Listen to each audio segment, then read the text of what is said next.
First tonight, we're working to get answers after this weekend's terror attack in Boulder. Thank you for joining us for Denver 7 News at 5. I'm Jessica Porter.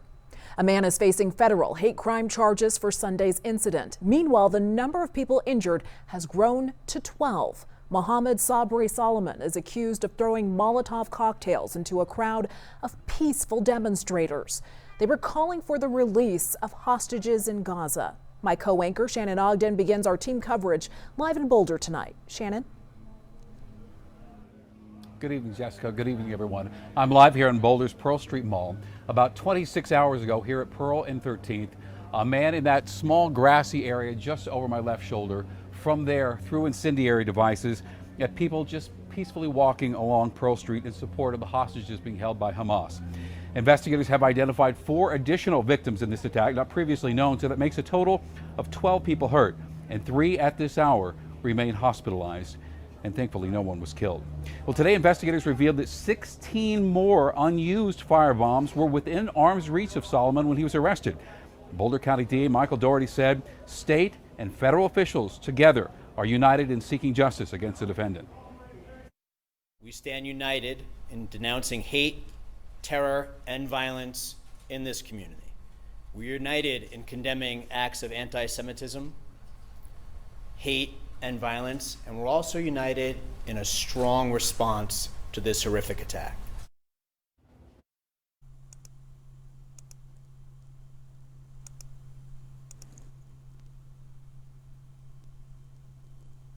For the first court appearance today, Natalie, he's not just facing state charges here in Boulder, but as we've learned, he's facing federal charges as well.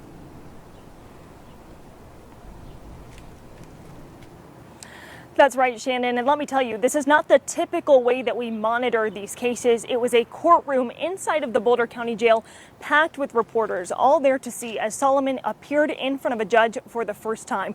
Now, I can tell you not much came out of this court hearing today. No changes to that bond. Solomon is still being held on a $10 million cash-only bond. His formal filing of charges will happen on Thursday, and it will be interesting to see if security is as ramped up then as it has been here today. We had bomb squad officers in the parking lot, deputies guarding the entrance to the jail, and we could see more officers patrolling on the roof behind me. All of that cleared out after the hearing ended. Now, this appearance was for those local charges. Those include 6 felony counts he's facing. He's accused of attempted first-degree murder, first-degree assault, and possession of an incendiary device. But we also know that he is facing that federal hate crime charge, Shannon. Court documents released today reveal Solomon told investigators he would do this attack again. It claims he had been planning this attack for a year. He reportedly told them he wanted to kill all Zionist people and wanted them to stop taking over Palestine. I spoke with a former federal prosecutor who says this is exactly the kind of case that these hate crime charges are meant for. She says they are meant to send a message that hate-fueled acts will not be tolerated, but this is an intention prosecutors will have to prove in federal court. In hate crimes, it is often the case that it is very easy to prove the injury, here the bodily injury, on the basis of a perceived characteristic, the ability to freely exercise one's religion. It's always harder than to think about what is in the heart and mind of the person who is alleged to have committed that conduct.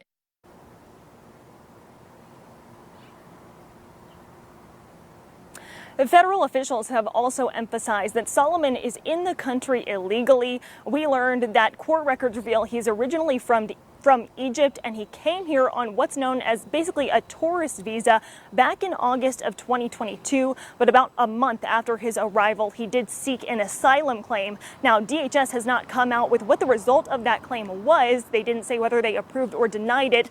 But an immigration attorney I spoke with says this is normal protocol and practice to protect people's privacy. You'll hear more from him coming up tonight at 6 o'clock.